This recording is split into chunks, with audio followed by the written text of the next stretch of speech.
Alright, here's another video. Haven't done one in a while. This is going to be kind of an anatomy of a basement fire. This was a basement fire we had in our jurisdiction that was pretty simple. It's a good one to learn from and train with.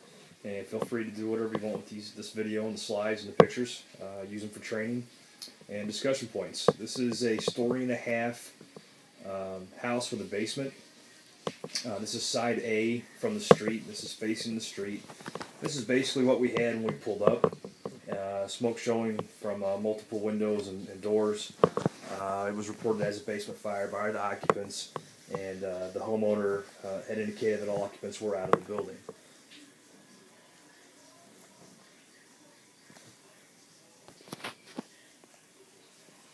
As we make our rounds around this building, if you're going to do a 360 on this, this is side B as in boy. As we were facing the street, or facing the front of the house, we would have made a left.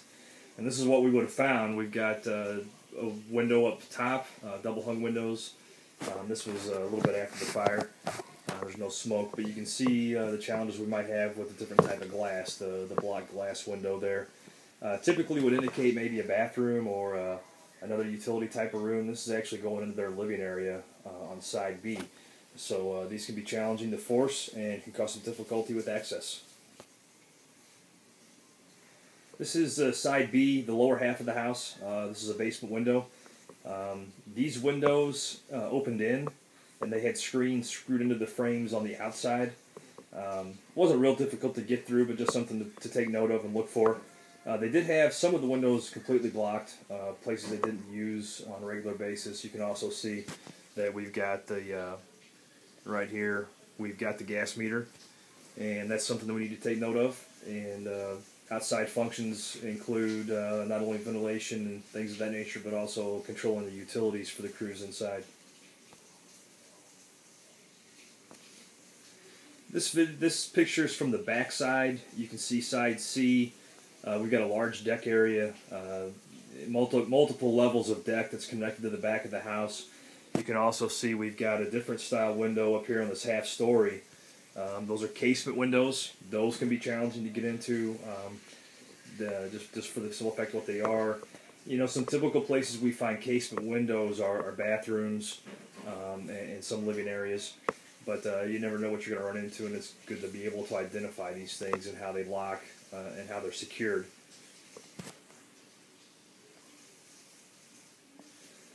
This is the side BC corner. This is part of that deck. They've got an opening that we were able to find to get under there. We want to check for access underneath these decks if we can.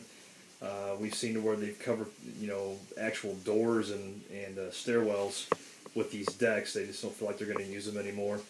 But we want to find access points that are covered or hidden for rip prevention. Get these things opened up, know where they are in case a firefighter would call a mayday. We can check all the windows, we don't miss one. And miss maybe a firefighter that's in trouble. We also want to look for hidden fire spread coming from the basement from these different access points. Fire may be allowed to spread and grow undetected in these particular areas, and also for ventilation we want to try and find these areas. And this is what we found underneath the deck. This was one of the windows that was blocked. They had wood on the inside screwed to the frame, so it would have been a challenge to get out if you were inside the basement. We were able to gain access to this area. But more importantly, if a firefighter would call a mayday, we found all the access points to that basement. We can monitor them all as a RIT team. And we also would not want fire to extend to this deck. Obviously, it's a large combustible part of the structure that's connected to the house, can get into the sill plates and the band boards going around the house and spread throughout some concealed spaces. So we want to try and find these points whenever possible. What we see here is we've got a half story on the top. This was after the fire had been knocked down. Most of the smoke at this point is here and up.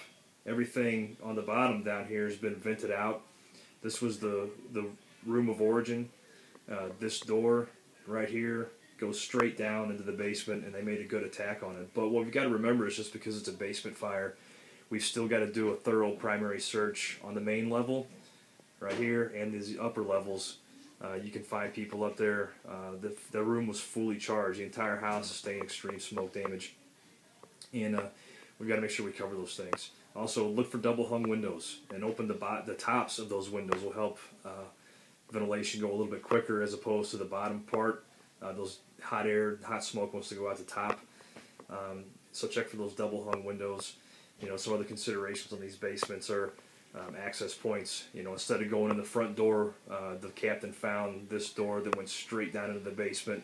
Instead of snaking it in from the front and coming all the way through and around a sharp corner and then back down, saving a lot of time and a lot of hose, not using up all our energy and getting straight down to the fire.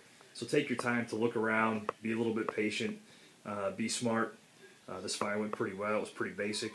But thanks for watching, and hope you can use it for your training. Take care.